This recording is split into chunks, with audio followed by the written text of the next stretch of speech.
If the Dallas Cowboys want to be relevant again, they need to get rid of Mike McCarthy. His seat shouldn't just be hot, it should be burnt. We're the RFL show. I'm Emmett Swart. That's Brendan Ford. B, what is your take on this? Is it time for the Dallas Cowboys to move on from Mike McCarthy, or are we overreacting? Am I overreacting here? Yeah, I think I'm actually surprised. Let's go back to last year. I'm surprised he wasn't fired after that Green Bay Packers playoff game. Let's just say that. You're going to play a whole season as, you're called one of the best teams, at least in the conference, whatever, and then you get embarrassed at home like that in the playoffs. That's tough. And then you play the Lions, another really good team, another chance for you to take that step up. Like, it's pretty much a win-it game at this point. Like, you have to have it, especially with how tough the NFC conference is right now. And you get spanked by almost 40 points. At some point, you got to look beyond just the paper stats. And on paper, he looks great. During his tenure with the Cowboys, he's 45-28. Okay? But what is he winning outside of just the regular season games? They're not making far in the playoffs.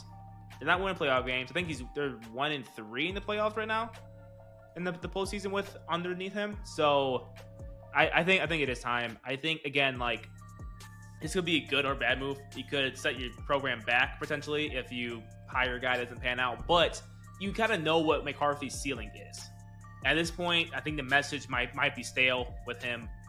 At some point, you have to get in at least a new face in there, a new message, a new mission, whatever, and try to get this program back on the right path. Yeah, I agree. I mean, it's one of those tough calls. Because again, they are, outside of this season, they have been winning a lot during the regular season. But you're right, it does boil down to what are you doing when the chips are down? When you're in the playoffs, it's the biggest moment. How do you perform? And they can't get past the 49ers. And if that was just the issue, if they can't get past the 49ers, that's one thing. Dog, you mad? Yeah. I'm gonna take that. Start that over again. Yeah, I'm with you there, B. It's one of those things where it's like, if he's always looking at the regular season, and the problem or the narrative around it was, well, they can't get past the 49ers. Well, this is our year. We're going to be the 49ers this year, and so on and so forth. Okay, well, last season, you're right. They get to the postseason. You kind of already took away my second question, but last year they get to the postseason, and the expectation was, okay, you should get past the Packers, and then you got to take on the vaunted 49ers again, and you got spanked at home against the Packers. Right, then you come into this season, you're already off to a rough start. The Commanders look really good. The Eagles are, up and down, but they seem like they're getting a lot of their talent back. The Giants are the Giants. Who gives a fuck about them? But you might be, realistically competing for that third spot in your own division. And then you have a must-win game against the Lions, and you shit the bed to the tune of 47-7. I mean, that's pretty bad. The point where the Lions are running linemen at receiver because they're just blowing you out so badly. So I agree. I think it's time to move on from McCarthy. He's running an outdated offense. There's too many new age guys that bring an exciting level that have proven they can step into new teams and take over and win. You got some exciting names out there in Ben Johnson, Bobby Slovic. There are plenty of guys out there that could definitely take this offense to a new, to the modern age. And I'd be excited to see what Dak Prescott could do with an actual current modern day offense. Because I think we've agreed about this before. He's a good quarterback. He makes some boneheaded decisions at times, but overall, he's a good quarterback. And I just think it's one of those things where I think we've seen the ceiling with Mike McCarthy. I don't know how much further they can go. They have shown no inkling of a higher ceiling, even though they're loaded with talent all over that roster. So I am right there with you. I think it's time to move on from Mike McCarthy.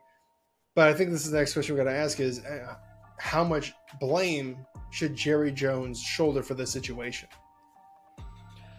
I mean, as the commander-in-chief of your team, you got to take most of it. You hired him.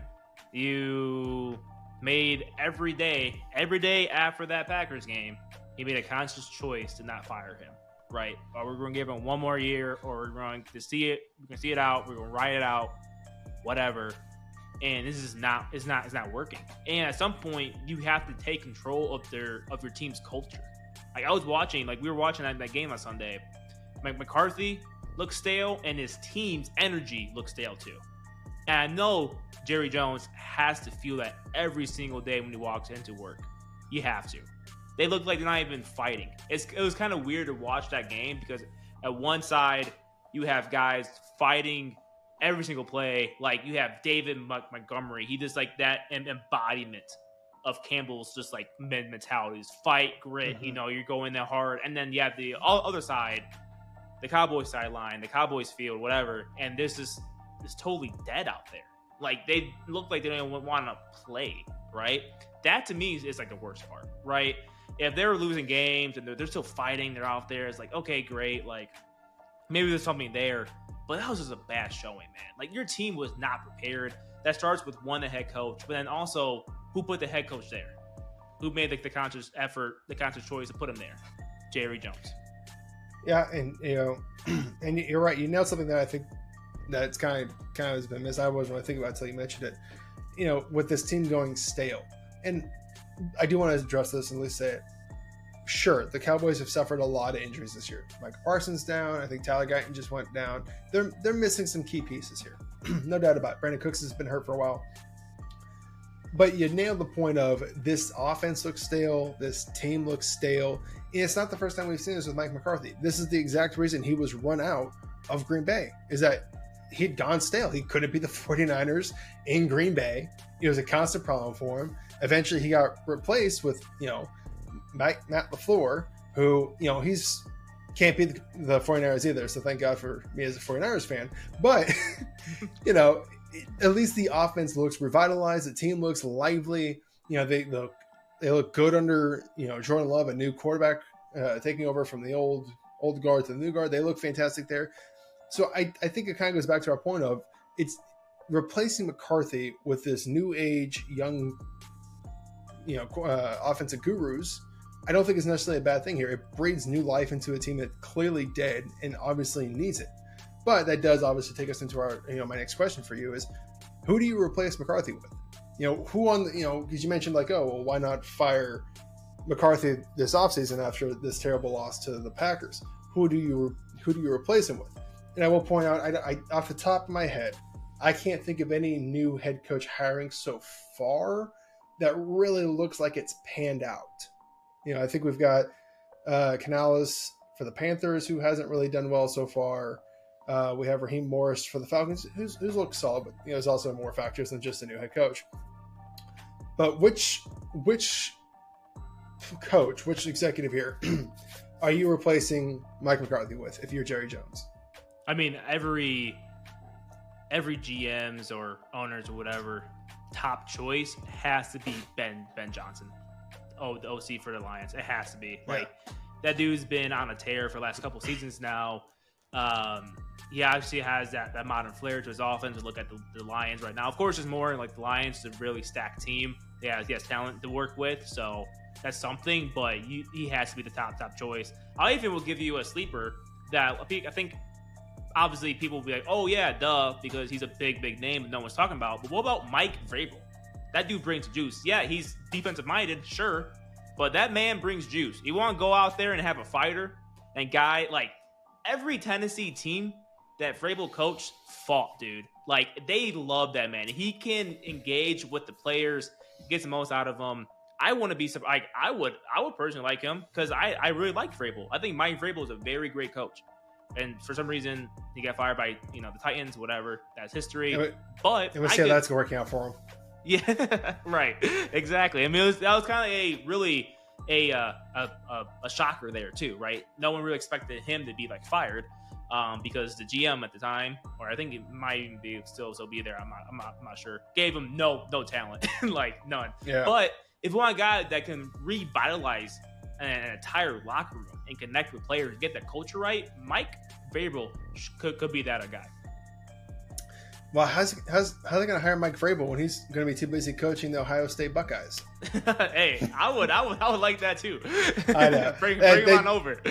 I just bring that joke up because he's a former Buckeye. He was at I think a volleyball game or a basketball game this past weekend, and it was noted. Yeah, no, that's a great poll. Mike Vrabel would be fantastic there. I know there's been some suggestion of Bill Belichick. I don't think that's the right move. No. You know, Belichick's a little bit older. Again, the same kind of thing as eventually his message kind of ran stale. And to me, I don't think the defense is the problem here. I necessarily don't think the offense is the problem either. I think it's just about setting the pieces up that seems to not be working. Because again, the Cowboys have a loads of talent. I mean, we noted, I think it was their win against, oh my gosh, I can't remember. We did a reaction video for one of their wins. The Steelers. One of the things, the Steelers, and yes, you're right. Thank you. And we noted how deep this team seems to really be when they're losing guys, and these rookies or second-year players are stepping up in these roles, and this offense is still moving, as it needs to.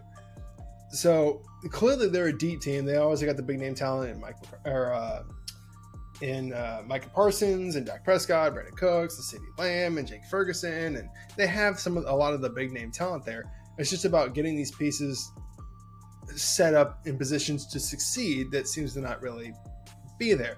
So I love the Mike Vrabel suggestion. I don't know how realistic Ben Johnson is. I mean, that guy's going to have his litany of picks of whatever he wants. I think that should be every team's number one option. I would argue Bobby Slovic. I know we kind of mentioned him last year for the Texans.